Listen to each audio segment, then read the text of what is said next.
Prezados amigos, bem-vindos a mais uma sessão de Vitrines da Vida.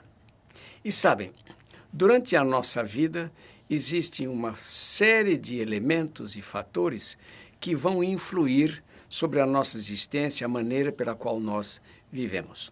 E hoje escolhemos um tema que já mencionamos anteriormente aqui, mas queremos analisar um pouco mais os elementos que constituem aquilo que nós chamamos de personalidade.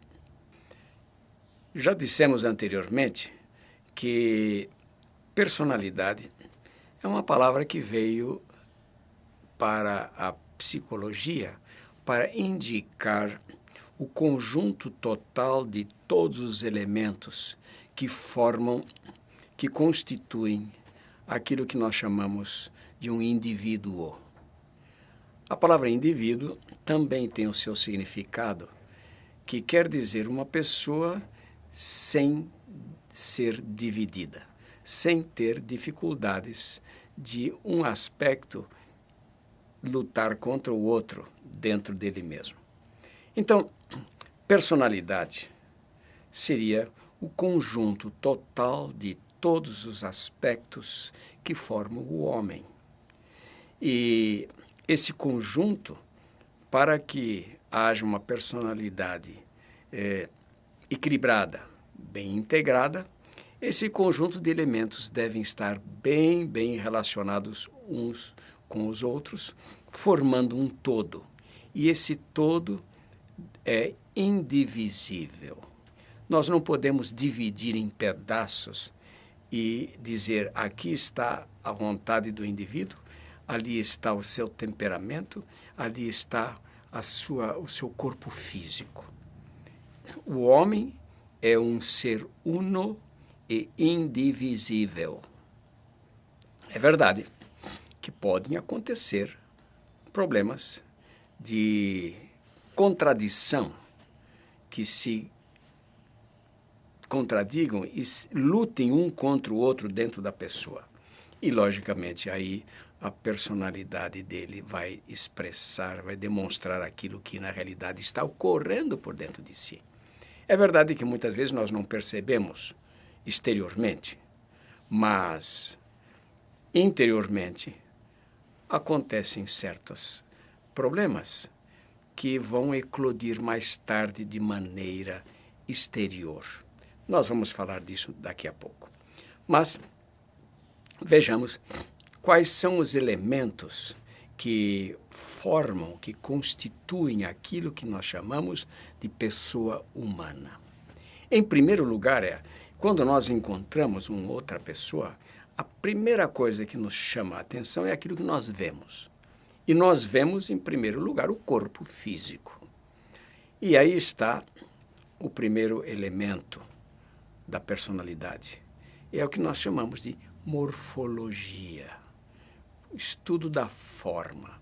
Se o corpo é grande, se é pequeno, se é gordo, se é magro, se vamos dizer, preto ou branco, ou vermelho ou amarelo, que nós convencionamos dar esses nomes. Então, aquilo que o indivíduo tem fisicamente, um corpo com as suas capacidades físicas, ou seja, força que ele tenha, resistência e outras capacidades mais. Isto faz parte, vamos dizer, o esqueleto, a estrutura de um indivíduo, o seu corpo físico. E teríamos também o segundo elemento, que esse corpo físico não é estático, não é parado, é um corpo que tem movimento, que tem funções no seu organismo. E esse é o segundo elemento, se um corpo funciona bem ou não. Quando funciona bem, nós nos sentimos alegres, contentes e tudo ocorre. Mas se alguma função orgânica não tem um funcionamento de acordo com as leis da biologia, então nós vamos ter alguma doença, alguma disfunção, e isso vai provocar uma ação, vamos dizer, que vai influenciar a maneira como o indivíduo vai reagir na sua vida. Isso vai influenciar na sua personalidade. Ora, vamos dizer, quando o organismo não está funcionando no sentido de produzir os elementos para fazer decomposição do alimento e ser absorvido naturalmente pelo organismo, então o indivíduo tem aí a sua azia, que nós chamamos, não é? Má digestão. E isso provoca também uma reação na sua própria maneira de ser, de reagir diante das circunstâncias. Então, muitas vezes a pessoa está de mau humor, dizemos. Está de mau humor por quê? Porque o organismo não está funcionando de maneira correta. Portanto, a fisiologia é um outro elemento que faz parte da personalidade de um indivíduo. Além disso, nós temos a maneira como nós vamos agir e reagir diante das circunstâncias que ocorrem em nossa vida. São as nossas atitudes. Como é que nós encaramos as dificuldades, os problemas e como nós encaramos também os momentos de alegria, de festividade. Há atitudes positivas, atitudes negativas e atitudes indiferentes que nós temos. Quando nós dizemos que nós temos uma atitude de aceitação de outros seres humanos ou de situações, sem nos exasperarmos, nós dizemos que o indivíduo é otimista na sua vida.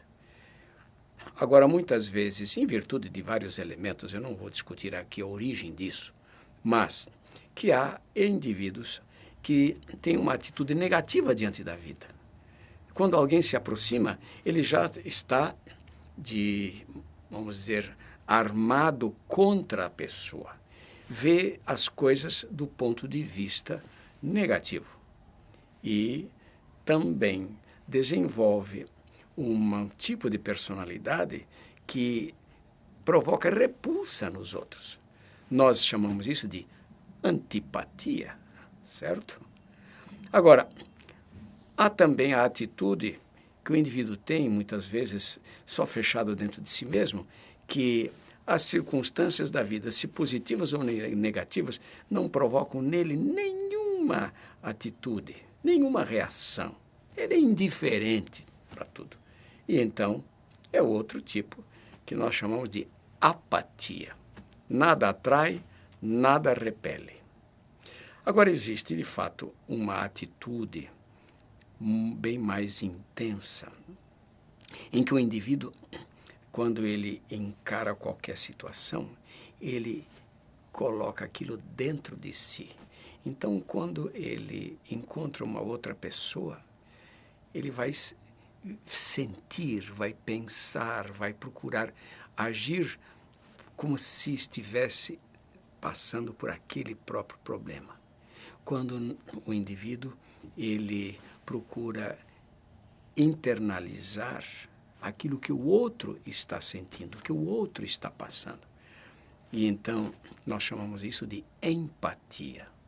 E, diga-se de passagem, é uma característica, uma atitude que é bastante positiva quando o indivíduo usa disso para o bem do outro, para se dispor a ajudar os outros seres humanos, a servir outros seres humanos. Esse tipo de atitude é bastante louvável e positivo no tipo de relacionamento. Agora, além disso, existe uma outra característica no ser humano que faz parte da sua personalidade, que é o conjunto de habilidades que a pessoa tem. Existem pessoas que têm um tipo de habilidade, pode ser habilidade física, pode ser habilidade mental, não é? Pode ser habilidade afetiva, habilidade social. Então, esse conjunto de saber de lidar com as situações, ou ter características, qualidades que ele possui para realizar as suas atividades, seja ela qual for, esse conjunto de habilidades, de aptidões, faz parte da personalidade. Há pessoas que têm facilidade para resolver problemas sociais, outros que têm facilidade para resolver problemas físicos, não é? De circunstâncias, e assim por diante. Então, essas habilidades que nós temos podem ser habilidades físicas, podem ser habilidades mentais, podem ser habilidades afetivas, e assim por diante. Percepção das coisas. Essas habilidades fazem parte e constroem também a personalidade humana. Agora, além disso, nós temos aquilo que nós chamamos de tendências naturais. Isto é, inclinações. A pessoa, desde algumas delas, desde pequenas, elas têm uma tendência para algum objeto, para alguma função, para algum propósito. É interessante. Há crianças, por exemplo, que desde pequenas, elas se encantam, por exemplo, com animais, com bichos. E, eventualmente, podem mais tarde se dedicarem na vida para isso.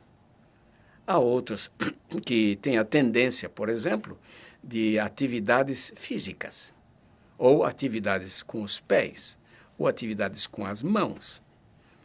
Por exemplo, o indivíduo que tem tendência com os pés, vocês têm aí esses craques de futebol, eu fico admirando muitas vezes como é que o indivíduo pode fazer com a bola aquilo que muitas vezes outros não podem fazer nem com a mão, e fazer com o pé.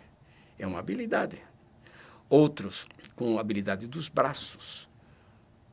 Podem se movimentar, outras habilidades com os dedos, com as mãos. Há indivíduos que têm tal sensibilidade com as suas mãos que produzem certas tarefas, certas atividades que podem realizar, que são estupendas e que podem ser usadas para o benefício da humanidade. Então, estas tendências naturais que a pessoa tem podem ser, logicamente, desenvolvidas pela prática, pelo exercício. Há pessoas que têm certas tendências, mas nunca tiveram oportunidade de praticar. E é interessante, quando eu vi outro dia uma atividade em conjunto de crianças de favela tocando numa orquestra sinfônica, porque aproveitando a habilidade, a tendência natural, não a habilidade, mas a tendência natural que a criança tem para a música, e aproveitar isso e desenvolver isso em habilidades, essas tendências, essas inclinações são muito importantes para a formação da personalidade de um indivíduo. Agora, além disso, nós temos uma outra questão que é fundamental, especialmente quando se trata de relações entre seres humanos. É o que nós chamamos de temperamento. É a maneira de reação do indivíduo, conjunto de características que vão determinar a maneira como ele vai agir e reagir diante das situações da vida. E sabem, a palavra temperamento vem, na realidade, da palavra tempero. Tempero é exatamente aquilo que se coloca no alimento para dar gosto. Já experimentaram, por exemplo, um pedaço de carne ou um pedaço de churrasco feito sem sal, para ver o que é que produz ali? Qual é o gosto que dá? Então, essa maneira de nós reagirmos, que dá gosto pela vida, e que nós chamamos de temperamento. Existem vários tipos de classificações desses temperamentos. Eu gosto muito daquela classificação que já veio desde Hipócrates, embora a descrição, aquilo que ele pensava, não se use mais hoje, mas os 4 temperamentos fundamentais que foram criados, ou seja, classificados por Hipócrates, que depois foi também aceito por Pavlov, e que hoje ainda está em uso em que indivíduos elaboraram até testes para verificar que tipo de temperamento o indivíduo tem. E essa combinação de elementos, né, que pode ter até a combinação de 2 ou 3 tipos de temperamento, é interessante, porque permite que a pessoa, ao efetuar um destes testes de temperamento, ele possa compreender um pouquinho mais o seu próprio temperamento, a sua própria maneira de agir. E isso tem ajudado, muitas vezes, em problemas até de relacionamento em casa. Recentemente, ainda foi procurado por pessoas que estavam tendo dificuldade de relação em casa com a esposa ou com o marido, e então, ao aplicar um teste, a pessoa poderia entender que tipo de temperamento ele tem, quais são as suas características positivas e negativas dentro desse temperamento, para compreenderem e procurarem alcançar, então, uma melhor relação entre as pessoas. Agora, além do temperamento, quer me parecer que uma das características mais importantes, ou dos elementos mais importantes na formação da personalidade, é o caráter moral. Aquilo que nós chamamos de caráter da pessoa. Ela interiorizar princípios de conduta.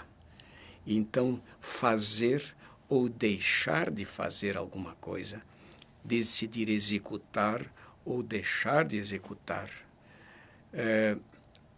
de acordo com certos princípios, de acordo com certas normas. E aí vem aquilo que nós chamamos de comportamento ético. A ética só pode existir quando existirem normas, regras, leis, mandamentos, estatutos, regimento, seja lá aquilo que nós queremos chamar.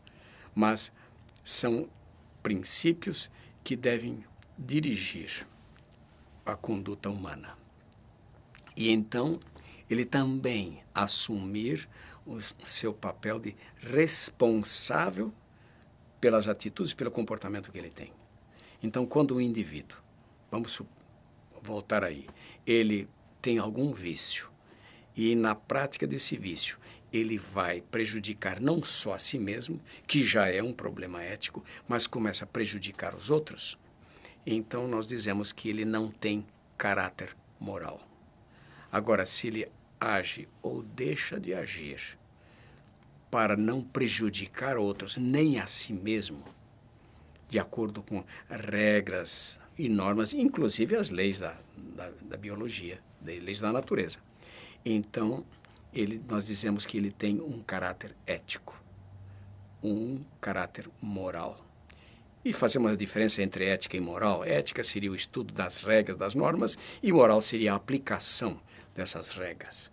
E então, esse elemento, caráter moral, é fundamental na formação de uma personalidade, especialmente quando se trata do relacionamento com outros seres humanos. E indivíduos que são éticos são aqueles que mantêm, que ainda procuram manter o status de equilíbrio de direitos e deveres dentro da sociedade. E ainda mais, há mais um elemento que nós podíamos dizer que faz parte da personalidade, que são os interesses que a pessoa tem. Por que você está interessado numa coisa e não outra? Esses interesses, que é interessante, promovem a diversidade de comportamentos e de buscas de alcançar objetivos na vida. Quanto mais diferentes forem os interesses, tanto mais áreas das atividades humanas serão cobertas com isso. Um tem interesse numa coisa, outro tem na outra. Então, os dois podem se completar ao buscar satisfazer esses interesses. E interesses não só pessoais, de interesses próprios, mas o interesse de também voltar-se para outros, para o altruísmo, não para o egoísmo, não para dentro de si, mas ajudarem os outros seres humanos. E esse assunto de interesses, não só pessoais, mas interesse dos outros, procurar ajudar os outros no sentido de estar interessado no bem dos outros. É um elemento que é muito importante na formação de uma personalidade, também quando se refere ao relacionamento entre pessoas. Esses interesses, portanto, devem ser equilibrados entre o eu e o tu e o ele. Então, quando esses interesses forem equilibrados nesse sentido, nós podemos prever que a sociedade vai ser uma sociedade bem desenvolvida e fortemente constituída como sociedade. Agora, há um outro elemento que é importante e que se estabelece desde pequeno, eu diria até antes de nascer. Aquilo que nós chamamos de hábitos, de usos. Uma criança já pode adquirir prever, ou seja, predispor, diria eu, certas formas de comportamento, já desde o ventre materno, enquanto está formando. Hoje em dia, a psicologia já desenvolveu e já descobriu que acontecimentos, ocorrências, o clima psicológico, afetivo do lar vai influir a criança enquanto está em desenvolvimento do embrião no útero materno. De maneira que há certos elementos que influenciam. Então, é bom desenvolvermos hábitos sadios, hábitos que estejam de acordo com as leis que regem toda a vida humana, e também as leis que regem o ambiente exterior. Essas leis precisam ser obedecidas para que haja uma harmonia em desenvolvimento da pessoa humana. Então, esses hábitos, vamos supor,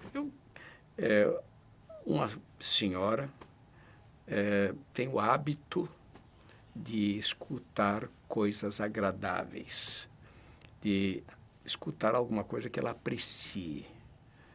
Então, a criança que está no seu ventre vai também ser influenciado por isso. Quando o meu filho mais novo chegou para mim e disse: papai, o senhor vai ser mais uma vez avô? Eu cheguei para minha nora, que havia sido minha aluna de psicologia. Eu disse a ela: agora você já sabe quais são os fatores que influem na formação de uma criança já no ventre materno. Portanto, procure desenvolver um espírito de otimismo, de alegria, de ter experiências agradáveis enquanto a criança está em desenvolvimento. Por quê? Porque toxinas também são transmitidas quando a mãe está com uma contradição, quando está aborrecida, quando tem experiências desagradáveis. Isso também poderá influir na vida da criança. E eu cheguei para o meu filho mais novo e disse: olha, você é um dos responsáveis de trazer um clima de segurança, de paz, de tranquilidade no lar, para que a criança possa se desenvolver normalmente. Então, esses hábitos que nós desenvolvemos podem ser positivos, podem ser negativos, podem ser que ajudam, que favorecem um bom desenvolvimento, e não só de criança, estou falando pessoalmente. Nós temos hábitos que nos prejudicam tremendamente e precisamos, muitas vezes, deixar esses hábitos e adquirir outros hábitos que sejam positivos, que vão ajudar no fortalecimento, no desenvolvimento de uma personalidade. E nós diremos agora que, finalmente, eu diria, um último fator, e pode haver outros mais, mas estamos relacionando alguns deles. O último fator que pode influir na personalidade do indivíduo são as suas crenças, aquilo em que ele crê, aquilo em que ele tem fé.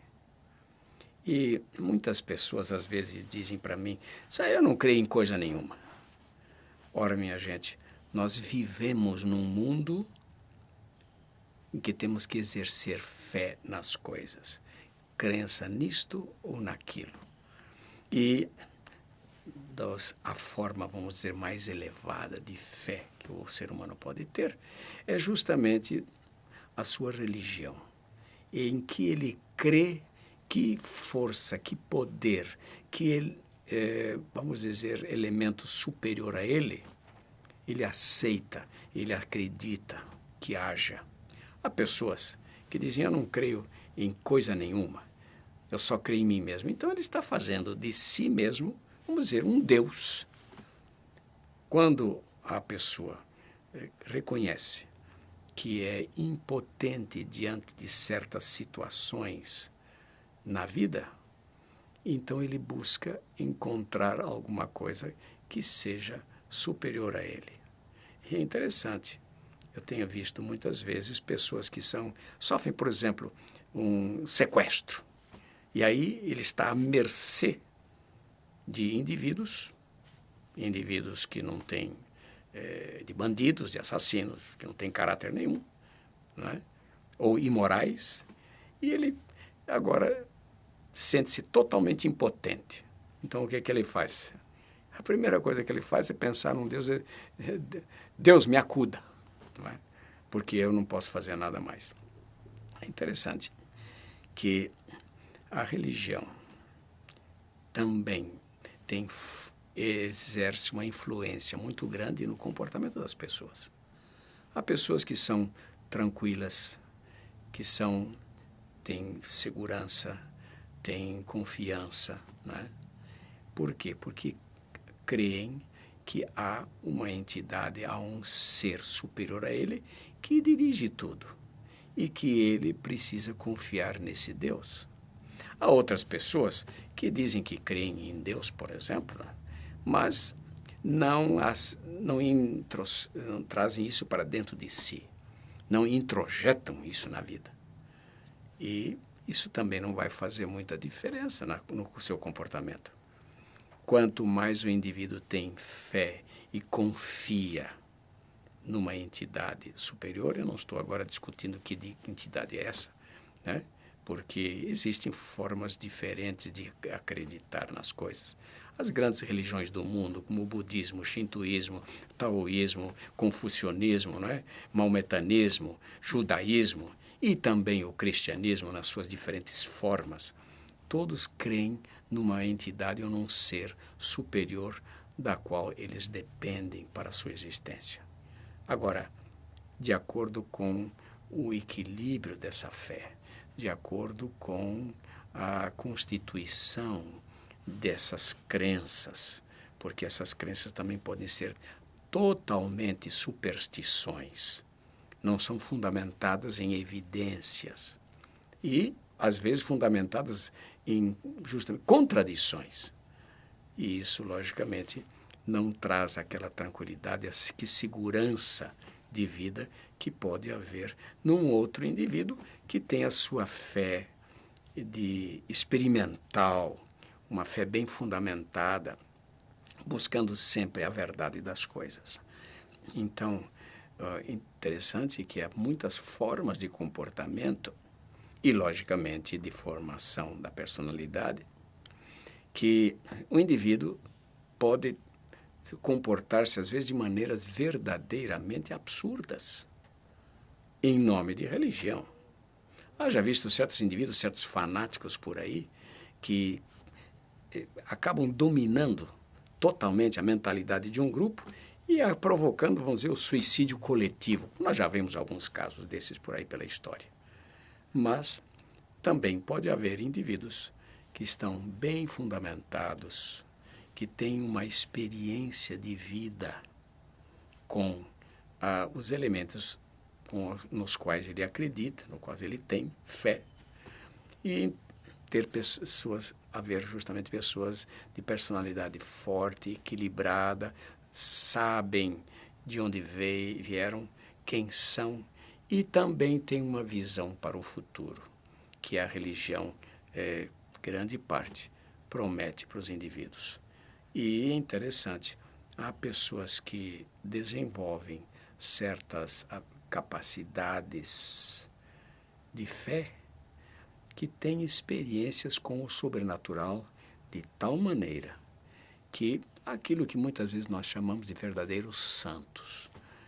E eu posso mencionar a personalidade marcante para mim de a mulher mais fantástica do século passado, Madre Teresa de Calcutá, que por sua maneira, pela sua fé, pela sua crença, pela sua atitude e comportamento fundamentado nessa fé, foi uma influência tremenda no mundo. De maneira que vemos aí a influência tremenda que pode exercer a fé, uma crença no indivíduo. E aí, estou apenas mencionando um caso. Existem dezenas de casos desses pelo mundo afora que fundamentam a sua personalidade naquilo que eles creem. De maneira que, eu diria o seguinte, esse conjunto de elementos que nós acabamos de escrever, sendo bem integrados, formados num todo, de maneira equilibrada, de acordo com um certo padrão, constituem personalidades marcantes e fortes. Experimente você. E eu diria que também aí, a Escritura Sagrada permite formarmos uma visão do mundo, uma visão cósmica e desenvolver um papel, uma compreensão do papel que você, como indivíduo, pode exercer na sociedade, desenvolvendo também uma personalidade bem integrada. Experimente isso. Procure analisar um pouco quem você é e qual é o seu objetivo, qual é o propósito para a sua existência nesse mundo. E você vai ver que ainda tem muita coisa que nós podemos desenvolver e ajudar a humanidade a ser melhor. Sucesso. Obrigado pela atenção.